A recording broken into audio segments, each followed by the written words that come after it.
ॐ अज्ञानतिमिरान्धस्य ज्ञानञ्जनशलाकया चक्षुरुन्मिलितं येन तस्मै श्रीगुरुवे नमः। नमः विष्णुपादाय कृष्णपृष्ठाय भूतले श्रीमते भक्तिवेदान्तस्वामिन्निति नामिने। नमस्ते सारस्वती देवे गौरवाणी प्रचारिणे निर्विशेष शून्यवादी पाश्चात्य देश तारिणे। नमो महावदन्याय कृष्णप्रेमप्रदायते कृष्णाय कृष्णचैतन्यनामने गौरतुसे नमः। जय श्री कृष्ण चैतन्य प्रभु नित्यानंद श्री अद्वैत गदाधर शिवासादि गौर भक्त वृंद। हरे कृष्णा कृष्णा कृष्णा हरे हरे, हरे राम राम राम हरे हरे। हरे कृष्णा। तो आप सभी भक्तों का हार्दिक स्वागत है आज के श्रीमद् भगवद गीता के चर्चा में। तो हम लोग आज चर्चा कर रहे हैं श्रीमद् भगवद गीता यथारूप, और इसके श्लोक संख्या चौथे अध्याय का 38 नंबर श्लोक पे चर्चा किए थे। कल नहीं ज्ञानेन सदृशम पवित्रम इह विद्यते तत्स्वयं योग संसिद्धा कालेनात्मनि विन्दति। This transcendental knowledge. In this world, there is nothing so sublime and pure as transcendental knowledge. Such knowledge is the mature fruit of all mysticism, and one who has become accomplished in the practice of devotional service enjoys this knowledge within himself in due course of time. तो ये जो दिव्य ज्ञान होता है, ये तत्स्वयं योग संसिद्धा, योग की भक्ति योग या आध्यात्मिक योग का पालन करने में, उसकी सिद्धि अवस्था प्राप्त करने में अपने आप ये ज्ञान प्रकट होता है। एक्चुअली में ये जो है ये जो जिस ज्ञान की बात कर रहे हैं, ये एक स्पिरिचुअल मैच्योरिटी की बात कर रहे हैं भगवान। आध्यात्मिक परिपक्वता की बात कर रहे हैं, spiritual mature fruit of performing devotional service. जैसे ऐसे कोई भी व्यक्ति या भक्त होता है भक्ति मार्ग में, इस जन्म में भी और पिछले जन्मों में भी और आगे आने वाले जन्मों में भी, ये केवल एक जन्म की बात नहीं होती है। जितनी मात्रा में आध्यात्मिक जीवन में व्यक्ति प्रवेश करता है, मार्ग में रहता है, तो इस परिपक्व स्पिरिचुअल मैच्योरिटी को प्राप्त करता जाता है। हाँ, इसीलिए कुछ लोग होते हैं जो इस जन्म में बड़े आसानी से चीज़ों को समझ जाते हैं और एक्सेप्ट कर लेते हैं और तुरंत फॉलो भी करने लग जाते हैं, और कुछ लोग को बहुत टाइम लगता है, और कुछ लोग समय ले करके फिर करते हैं। तो ये एक जर्नी है, लॉन्ग जर्नी है। कई कई जन्म इसमें लगते हैं, और हम लोग ऑलरेडी कई जन्म दे चुके हैं इस ज्ञान, दिव्य ज्ञान के मार्ग में प्राप्त करने की स्थिति में।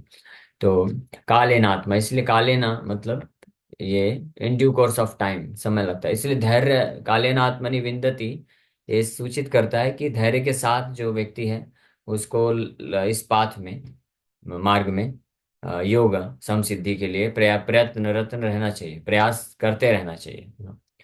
और ये करता रहेगा तो वो धीरे धीरे जो है परिपक्व हो जाता है, और एक ऐसी परिपक्व अवस्था आती है।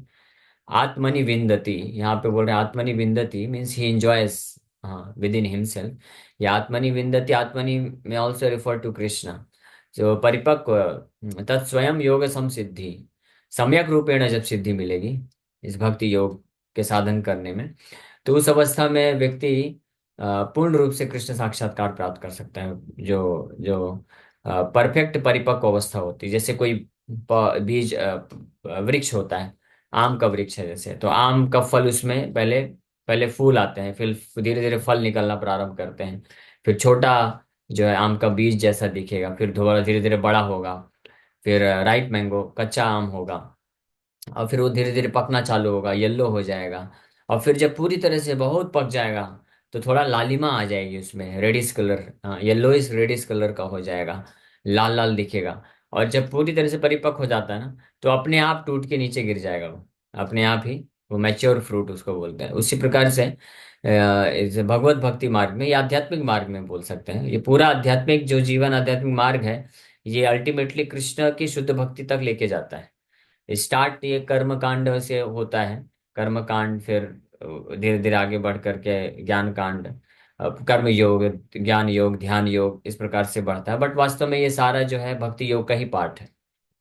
लेकिन वास्तविक रूप में भक्ति योग चालू होती है जब कोई गीता भागवत की शिक्षाओं को प्राप्त करके उसको साधन भक्ति करना चालू कर देता है, तो वास्तविक भक्ति योग माना जाता है। बट इन इनडायरेक्ट सेंस, अप्रत्यक्ष रूप से कर्मकांड भी एक भक्ति योग का ही एक पार्ट है। क्योंकि उसमें भी अल्टीमेटली ये तो सिखाया ही जाता है कि अ, परम भगवान उनकी अथॉरिटी है, देवी देवता लोग हैं वो उनके ऑथराइज एजेंट्स हैं, तो उनको समर्पण करके हम प्राप्त कर सकते हैं। तो there is also sense of जो है सरेंडर, समर्पण का भाव है वहाँ पे। हालांकि वो अपने लाभ के लिए, केवल भौतिक लाभ के लिए व्यक्ति करना चाहता है और डायरेक्ट भगवान को नहीं होता है, भगवान के एजेंट के थ्रू होता है। लेकिन उसमें भी ये एक एलिमेंट तो है, लेकिन शुद्धता नहीं है उसमें, भाव शुद्ध नहीं है, इसलिए उसको भक्ति योग में नहीं रखा जाता है।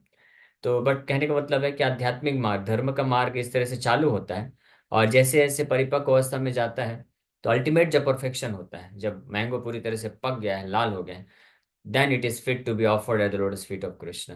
तो उस समय धैर्य रख के कोई व्यक्ति ऐसे करता है, तो काल है ना आत्मनि विन्दति। आत्मनि में also refer to super super soul, परमात्मा, भगवान।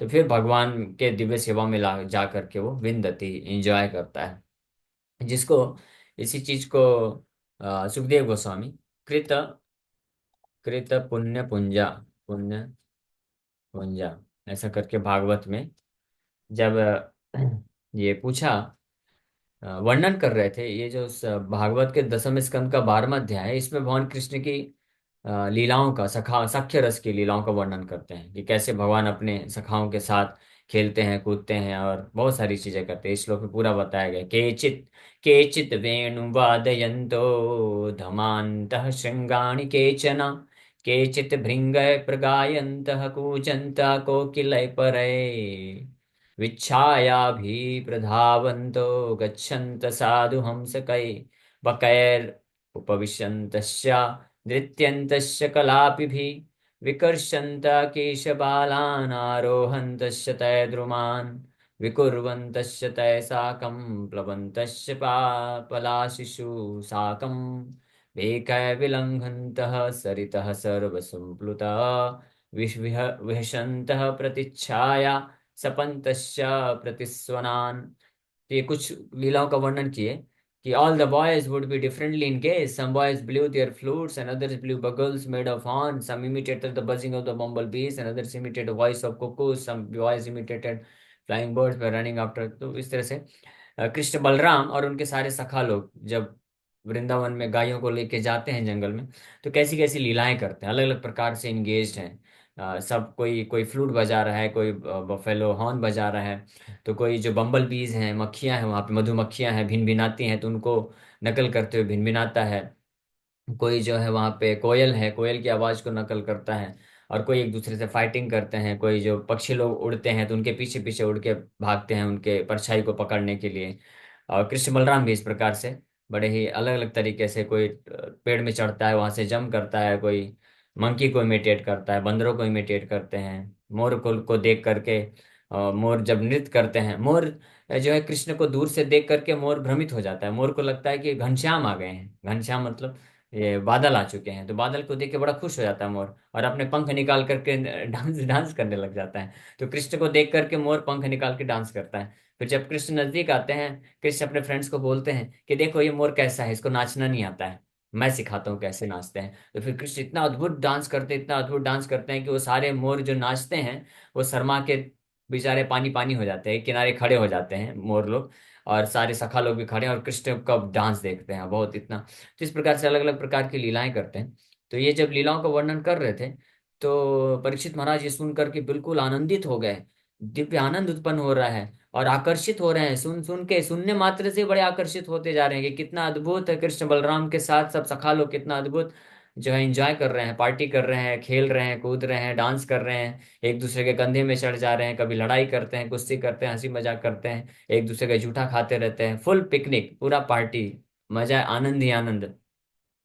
तो परीक्षित महाराज को ये लगने लग गया कि ऐसे इन बालकों ने, इन सखाओं ने ऐसा क्या अद्भुत कर्म किया है, पुण्य, ऐसा कौन सा पुण्य कर्म किया है जिससे इनको ये सौभाग्य प्राप्त हुआ है। तो उसके उत्तर में फिर ये लास्ट वाला श्लोक बोलते हैं, सुखदेव गोस्वामी।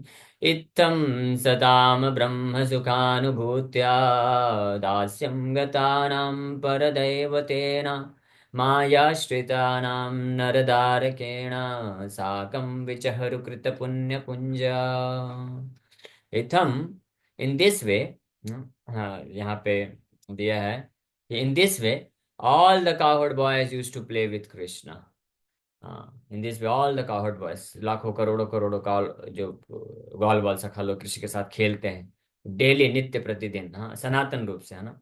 हमेशा हमेशा के इस प्रकार से बॉयज को ये सौभाग्य मिला है और उन कृष्ण के साथ खेलता है who is the source of Brahman effulgence for jnanis desiring to merge into that effulgence, who is the supreme personality of God for devotees who have accepted eternal servitude, and who for ordinary person is but another ordinary child. The cowherd boys, having accumulated the results of past activities for many lives, were able to associate in this way with the supreme personality of Godhead. How can one explain their great fortune? हाँ, कौन उसको उनके great Fortune को कर सकता है। इसलिए रूप गोस्वामी ये रिकमेंड कर, तस्मात् के नाप्य उपायेन मनः कृष्ण निवेश, इस तरह से व्यक्ति को लग जाना चाहिए। ये साकम विजहरु कृत पुण्य पुंजा, ये महत्वपूर्ण यहाँ पे श्लोक है। कृत पुण्य पुंजा, all this boys who had accumulated the results of life after life of pious activities। पुण्य पुण्य पुण्य यहाँ पे जो है ये साधारण पुण्य की बात नहीं हो रही है। ये भक्ति जनित जो पुण्य है, भक्ति सुकृति, भक्ति पुण्य है कि कई कई जन्मों से ये भक्ति किए हैं, श्रवण कीर्तन किए हैं, साधन भक्ति का पालन किए हैं और उससे धीरे धीरे इस परिपक्व अवस्था में पहुंचते हैं। ये सखा लोग पहुंचे हैं कि डायरेक्ट कृष्ण का जो संग प्राप्त कर रहे हैं। तो ये चीज यहाँ पे भगवान यहाँ पे हिंट दे रहे हैं। हाँ, चौथे अध्याय के श्लोक में, नहीं ज्ञानेन सदृशम पवित्रम यह विद्यते तत्स्वयं योग संसिद्धा। भक्ति योग के सम्यक रूपेण सिद्धि, पूर्ण परफेक्शन, पूर्ण सिद्धि में परिपक्व अवस्था में कालेन आत्मनि विन्दति, in due course of time. हाँ, तो ये in due course of time मतलब कई कई जन्मों के बाद या एक जन्म में भी कुछ समय पश्चात भी व्यक्ति भगवान के लीला में आनंद को भोग सकता है, आनंद को प्राप्त कर सकता है। तो इसलिए ये प्रेरणादायक है, भगवान यहाँ पे खुद दे रहे हैं और ये कभी नष्ट नहीं होता है।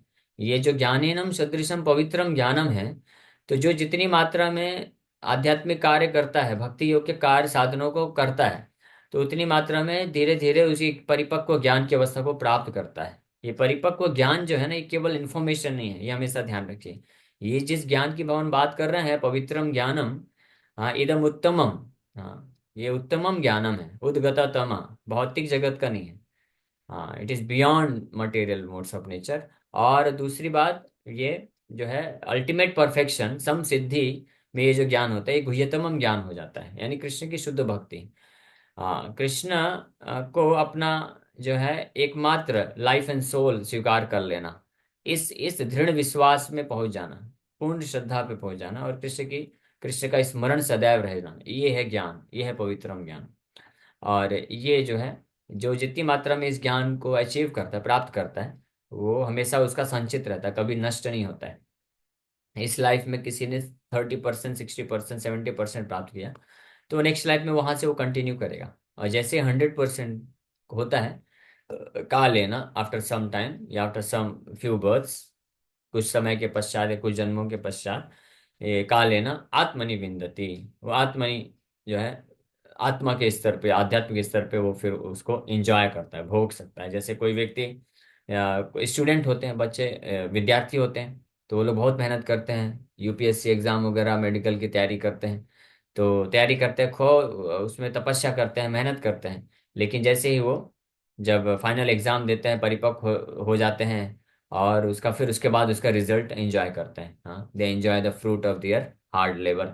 जैसे कोई बिजनेसमैन होता है, व्यापारी होता है, तो नया नया बिजनेस जब डालता है तो बहुत मेहनत करना पड़ता है उसको।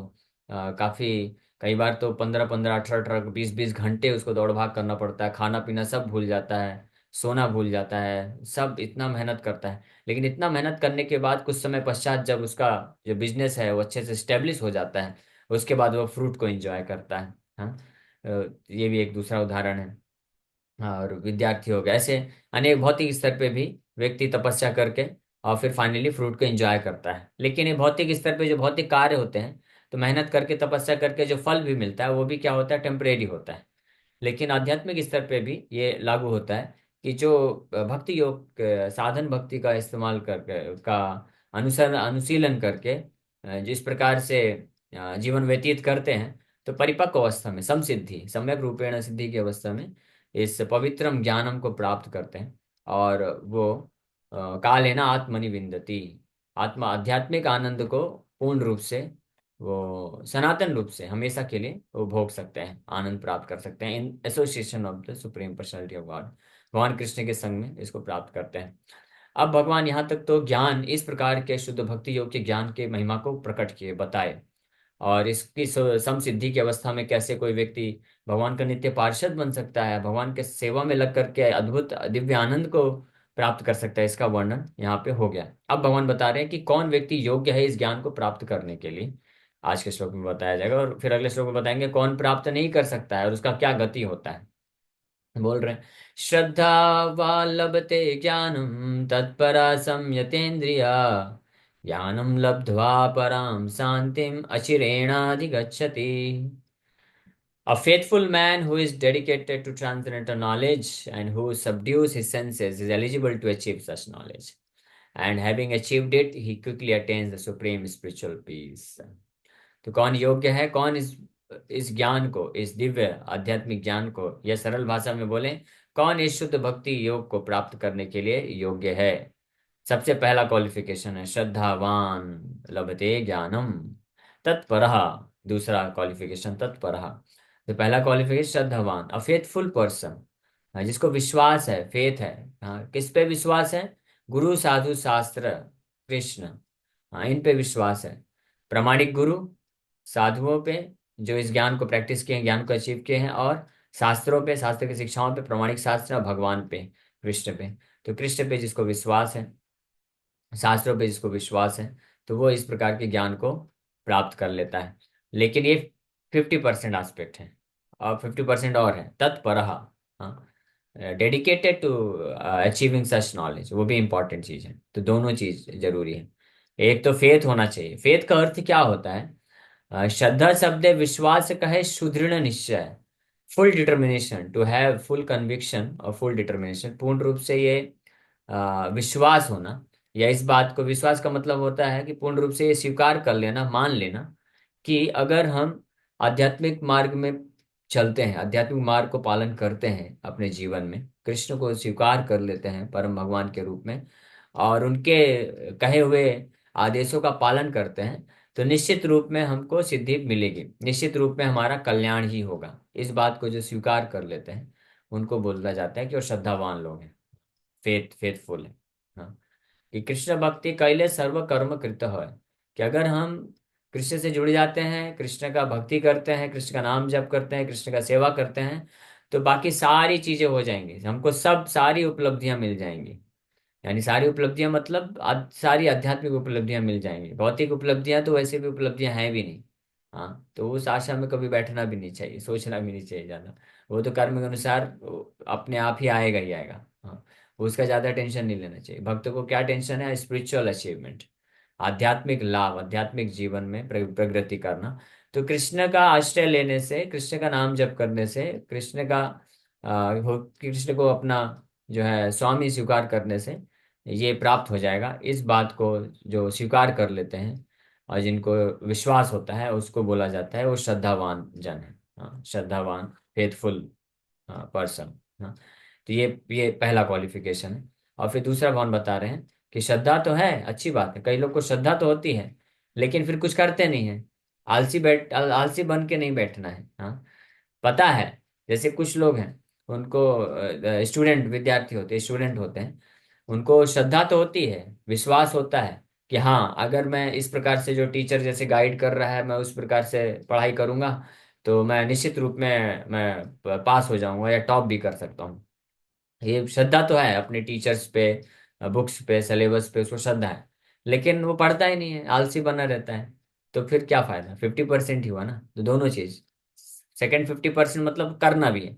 इसलिए भगवान यहाँ पे बोल रहे हैं, पहला चीज श्रद्धा, यानी विश्वास रहना चाहिए कि अगर मैं भगवत गीता के अनुसार जीवन यापन करूंगा, कृष्ण को समर्पित करके जीवन यापन करूंगा, तो निश्चित रूप में मेरा उद्धार होगा, मेरा भला होगा। अवश्य रक्षबे रक्षिबे कृष्णा विश्वास पालन।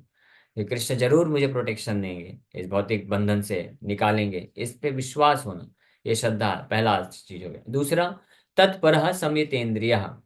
दूसरा है कि वन शुड बी डेडिकेटेड, तत्परः, मतलब जिस प्रकार से ज्ञान दिया जाएगा, जो करने के लिए बोला जाता है, भगवान कृष्ण जो बोले हैं करने के लिए, जो आदेश दिया जाता है उसके प्रति परह मतलब डेडिकेटेड, समर्पित होना चाहिए कि हाँ yes I must do it, any how I must do it. हाँ, जैसे श्रीला प्रभुपाद जी बोले कि चैंट एटलीस्ट 16 राउंड्स, कम से कम 16 माला तो जप करो, सुबह जल्दी उठो, 16 माला का कम से कम जप करो, 4 नियमों का पालन करो।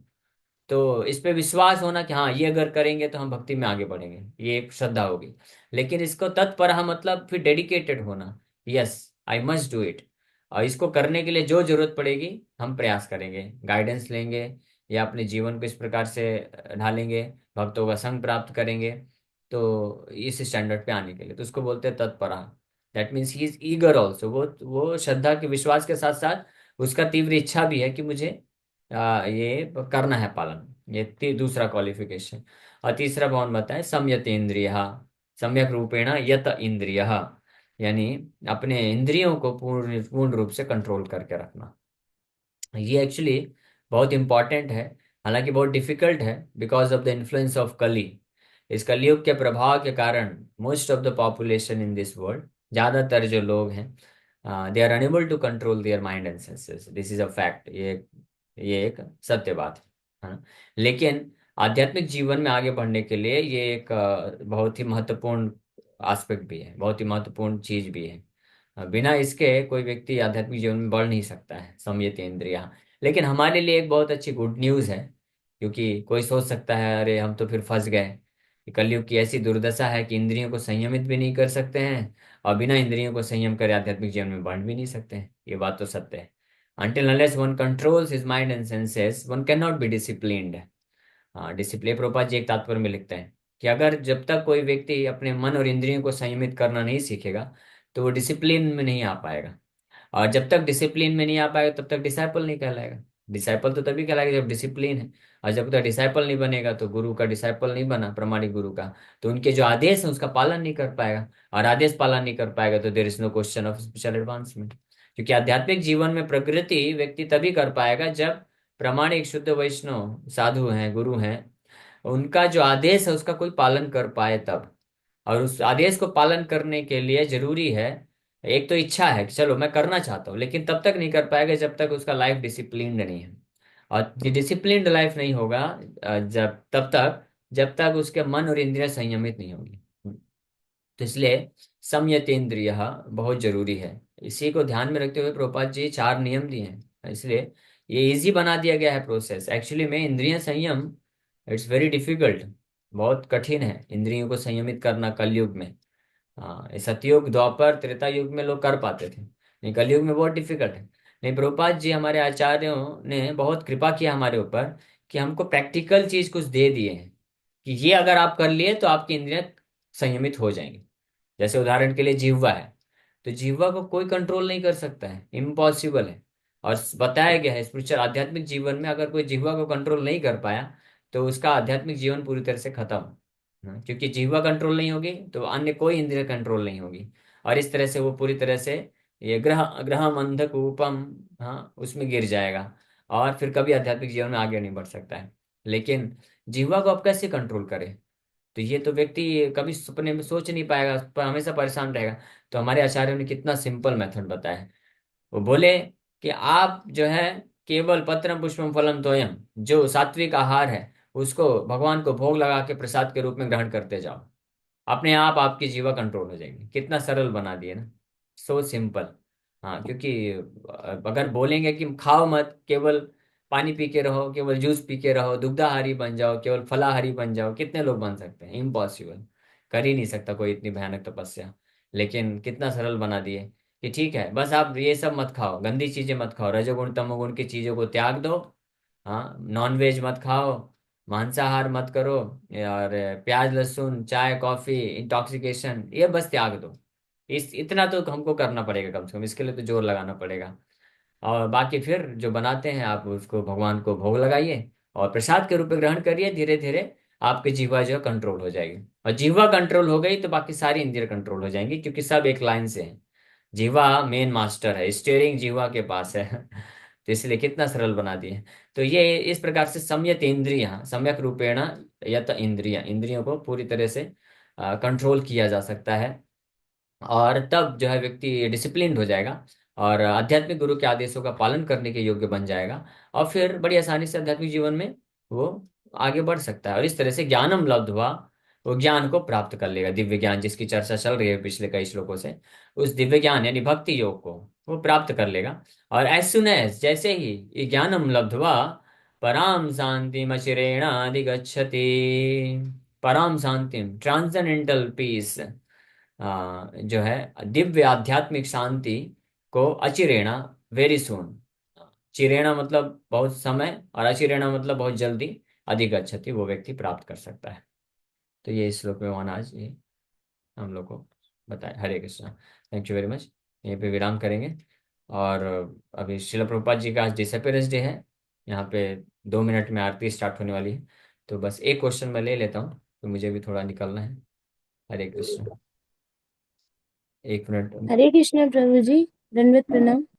ये संगीता प्रभु, माता जी। जो आपने कहा कि ज्ञान जो है वो हमारा खत्म नहीं होता है, हर जन्म में ऐड होता है। जो अभी हाँ। भक्तों के लिए बताया कि सखा जो थे उनके, वो इतने जन्मों से पुण्य कमा रहे थे वो चीज, तो उनको वो चीज ऐड ऑन हुई। तो जैसे कोई भक्त अगर कमा रहा था इतने दिनों से और उसको कुछ इस जन्म में पाप किया उसने, तो वो डिस्ट्रॉय होगा अभी तक का ज्ञान, या फिर वो कैरी नहीं नहीं, फॉरवर्ड वो होगा ही? डिस्ट्रॉय नहीं होता है। आध्यात्मिक जो अचीवमेंट होता है कभी डिस्ट्रॉय नहीं होता है। लेकिन अगर भक्त कोई होते हैं, अगर पाप या अपराध में लग जाते हैं, तो वो ढक जाता है फॉर द टाइम बिंग, जब तक उस पाप और अपराध का उनको शुद्धिकरण नहीं होता है या उसका फल नहीं भोगना होता, फल कंप्लीट नहीं होता है, तो वो ढका रहता है। तो इसलिए वो भी एक विघ्न है, ऑब्स्टेकल है। इसलिए पाप और अपराध से बिल्कुल बच लेना चाहिए, क्योंकि अगर नहीं बचेंगे तो फिर हमारा जो हम जो भी प्रैक्टिस कर रहे हैं आध्यात्मिक ज्ञान है, वो नष्ट नहीं होगा, लेकिन वो ढक जाएगा। फिर हम इस संसार में और दुख भोगना पड़ेगा, फंसे रहना पड़ेगा, और कितना टाइम लगेगा कोई गारंटी नहीं है। तो इसलिए रिस्क क्यों लेना। Okay. Thank you Prabhu. Hare Krishna. Okay. Hare Krishna.